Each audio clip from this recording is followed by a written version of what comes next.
제12장 제3의 도주. 그해 겨울 로스앤젤레스에는 많은 눈이 내렸다.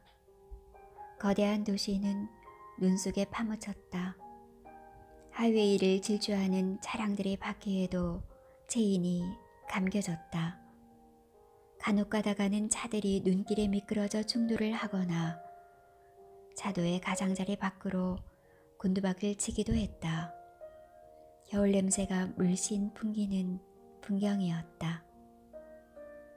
홍영이는 낯선 이국의 삶에 조금씩 익숙해져 갔다. 뭐니뭐니 해도 그녀는 교회를 통하여 이 사회를 익혀가고 있었다. 언니는 여전히 바쁘게 돌아다녀 얼굴조차 볼 기회가 적었다. 그녀는 도무지 로스앤젤레스에 머물지를 않았다.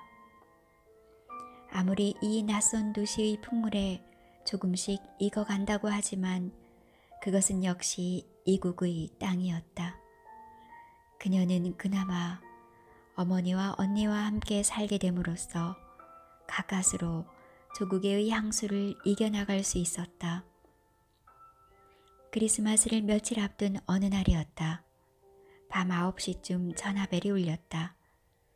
예감이 조금 이상했으나 소화기를 들었다. 여보세요? 아, 홍 여사님이시군요. 접니다. 저 주연식입니다. 아, 주 선생님, 이게 웬일이십니까? 홍영이는 놀라지 않을 수 없었다. 너무나 예상 밖의 인물이었다. 겨울방학이 되어 잠시 나왔습니다. 제가 홍 여사님 아파트 근처에 와 있습니다. 오래간만이니 차라도 한잔 나누실까요? 오랫동안 서울 사람들을 만나지 못한 그녀였고 보니 그녀는 우선은 반가운 마음이 앞섰다. 그녀 자신 별로 나쁜 감정을 가지고 있지 않은 주연식이었다. 언제나 외로운 마음을 느끼고 있던 그녀는 그의 청을 거절하지 못하고 아파트 근처의 다방으로 오라고 했다. 한 20-30분 정도 얘기를 나눌 작정이었다. 그녀는 간단한 화장을 하고 옷을 갈아입었다.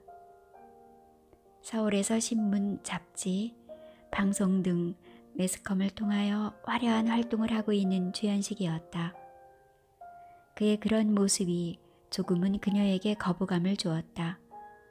그런 사람들은 일반적으로 자기를 과대평가하는 법이다. 일종의 자아도취이다. 그러나 독자들은, 특히 지식인 독자들은 이런 자아도취병 환자들을 고운 눈으로 바라보기만 하는 것은 아니다.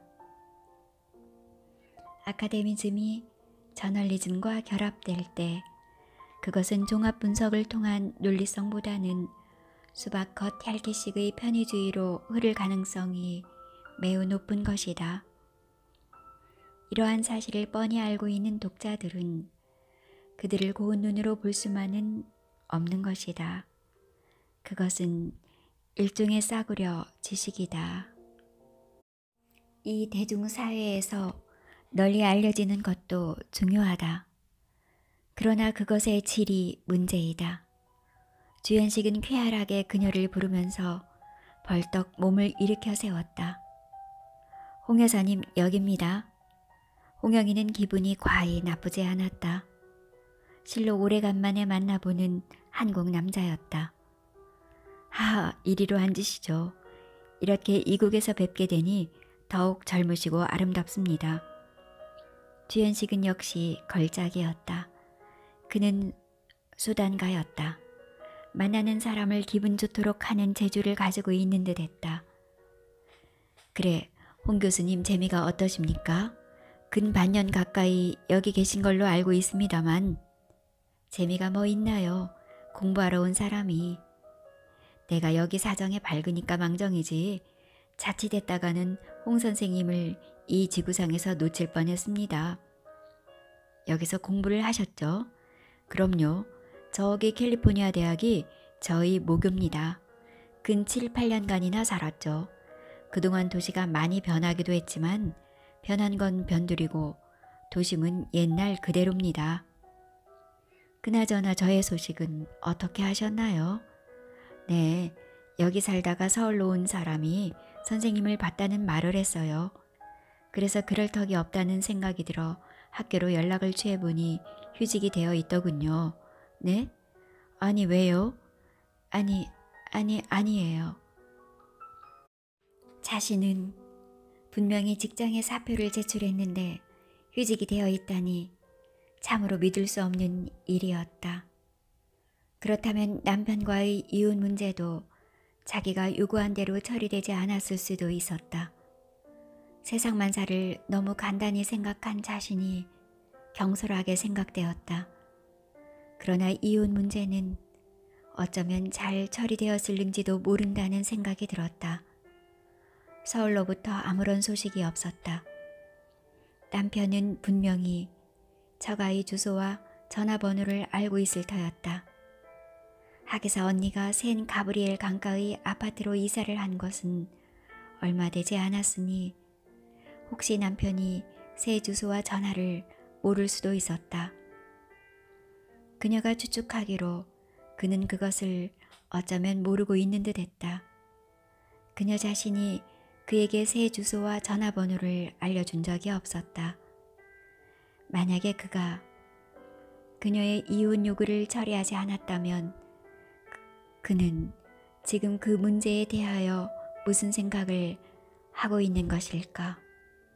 좌우간 지금까지 아무런 반응이 없는 것으로 보아 어쩌면 그것은 제대로 잘 처리되었는지도 모를 일이었다. 학교에서는 무슨 이유로 자신을 휴직 처분시켰을까? 연길과의 탈선은 정말 쥐도 새도 모르게 영원한 비밀로 가라앉아 버리고 말았을까? 연길의 입에서 그런 얘기가 새어나오지 않는다면 어쩌면 그럴 가능성도 없잖아 있었다. 자신이 사직원의 이유를 밝히지 않았고 소재를 밝히지 않았으니 그런 이유로 해서 휴직으로 처리되었을 가능성이 있었다. 그러나 학교에 행정하는 사람들이 자기를 위해서 그렇게 했을 가능성이 있다고 하더라도 그것은 오히려 자기를 괴롭힐 뿐이었다. 설령 연길과의 일이 영원한 비밀로 묻혀버려서 아무런 말썽이 없다고 하더라도 자신은 그것을 자신의 기억 속에서 완전히 지울 수 없었다.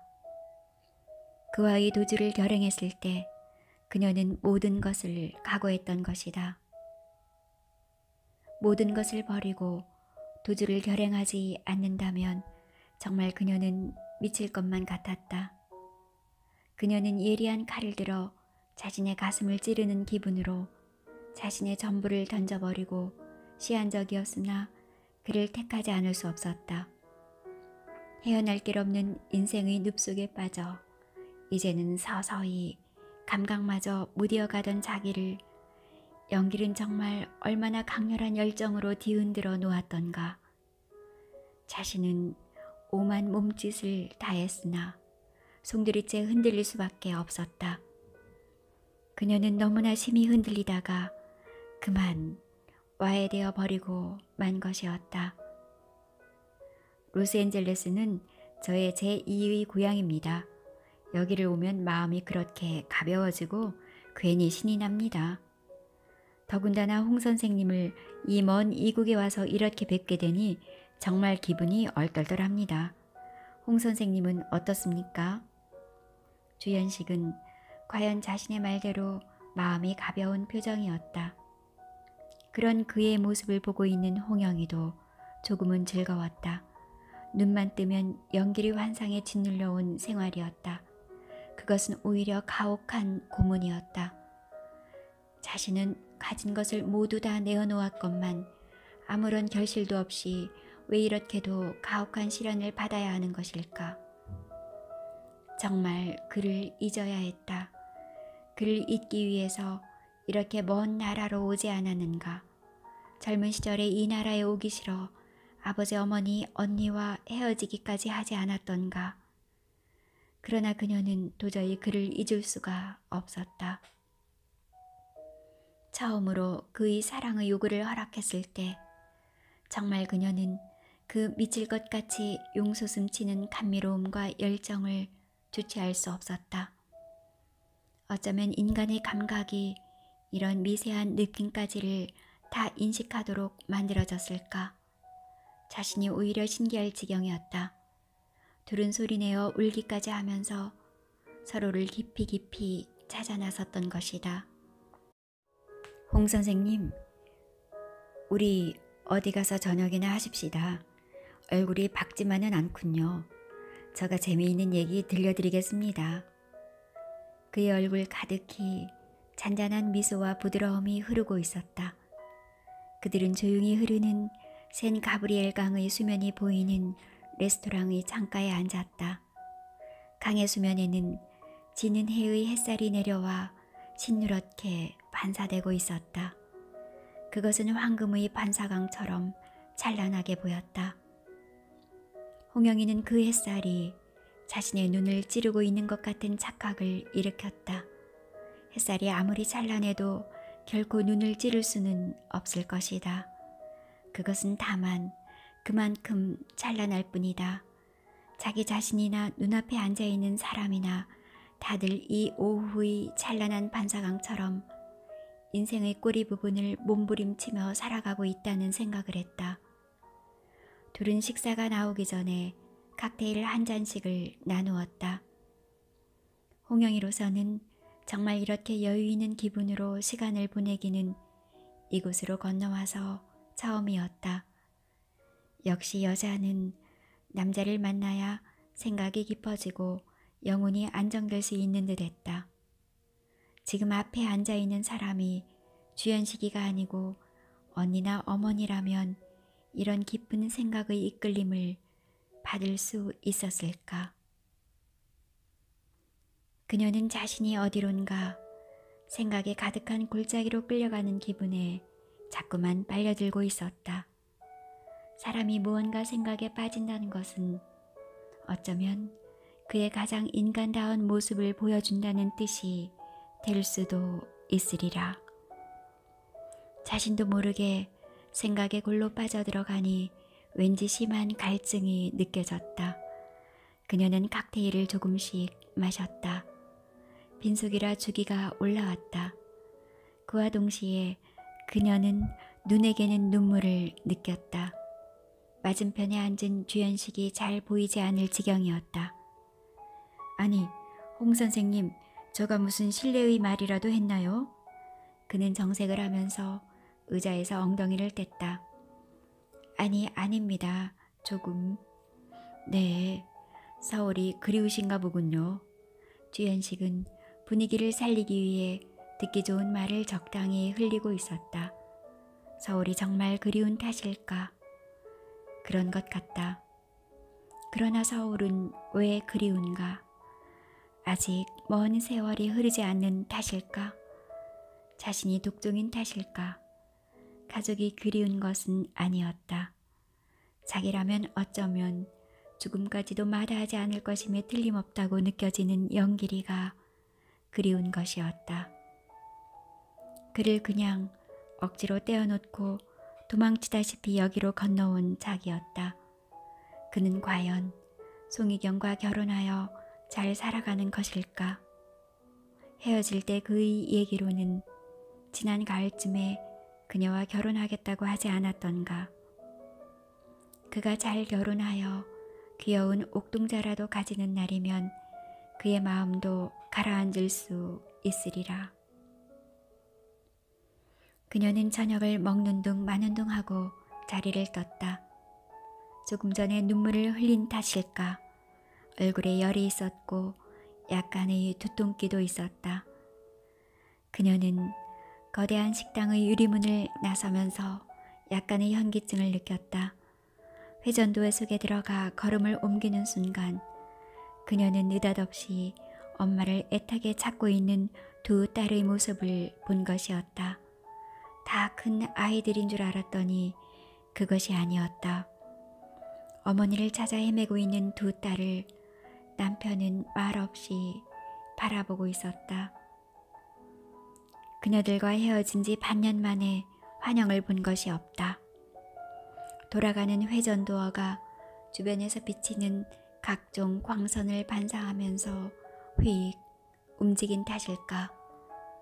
주연식은 부드럽게 그녀를 부축하였다.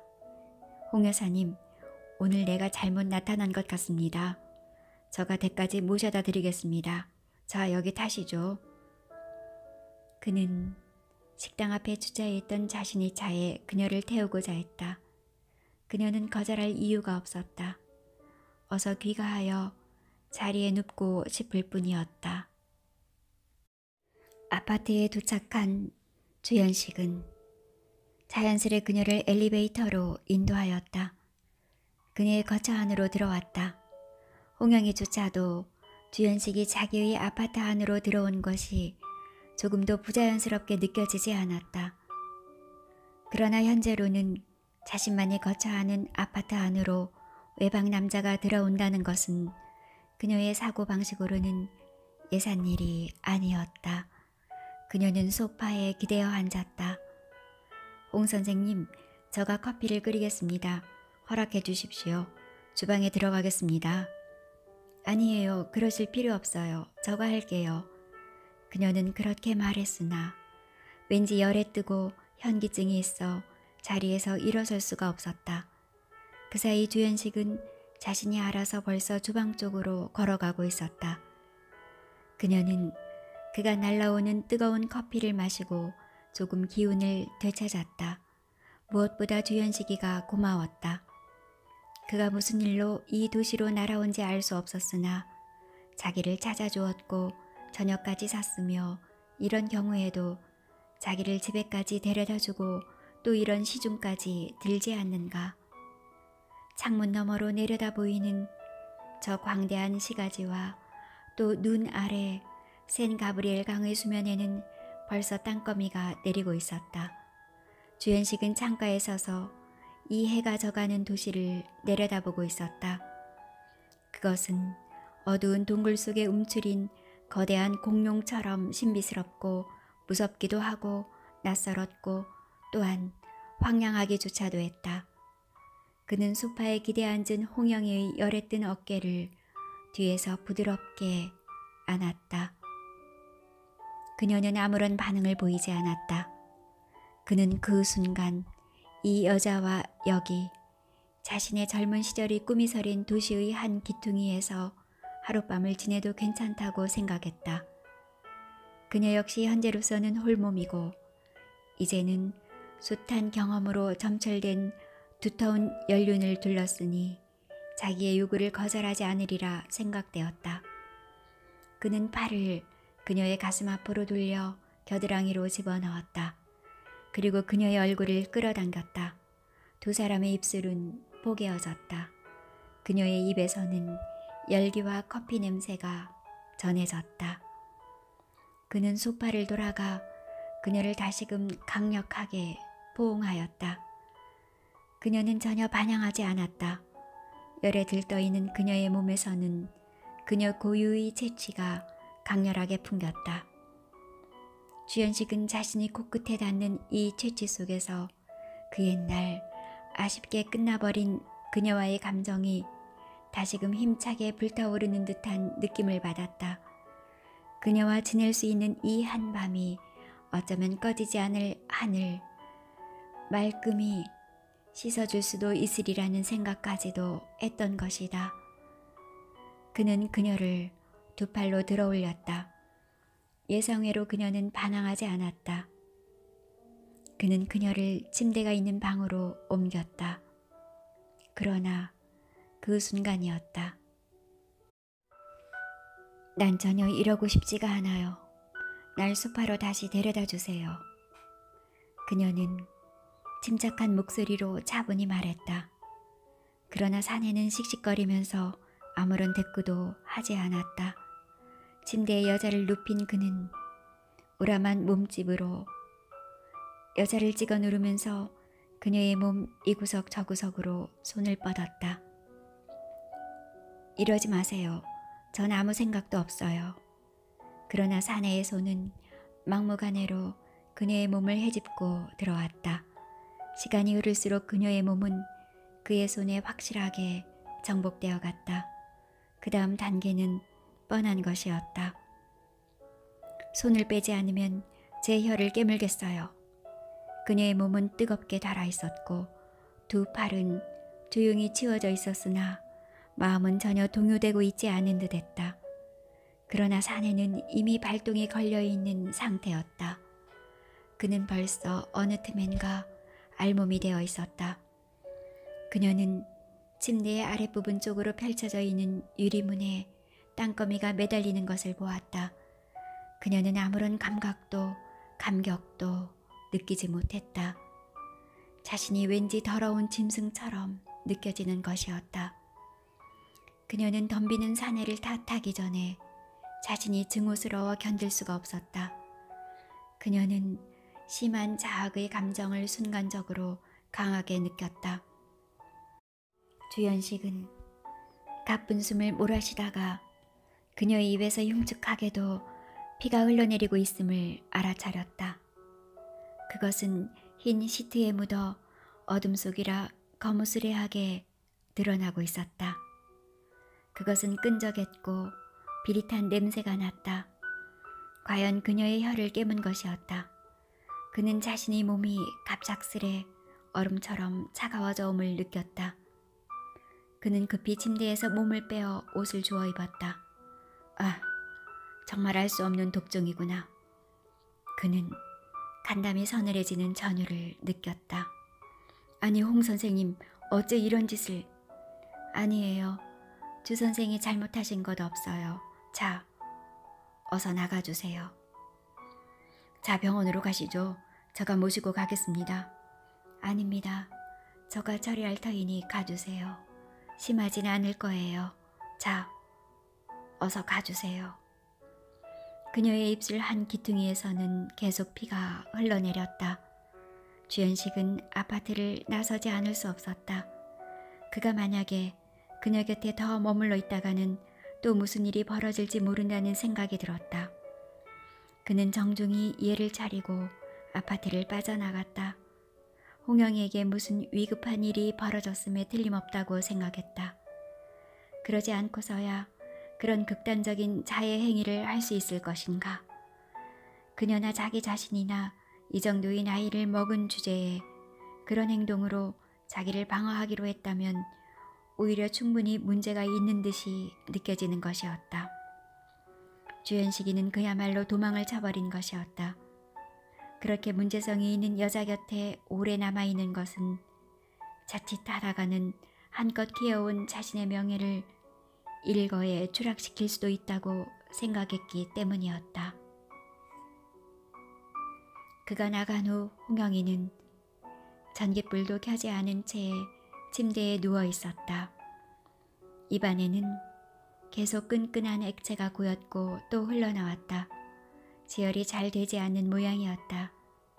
이대로 가만 놓아두면 죽을 수도 있다는 생각이 들었다.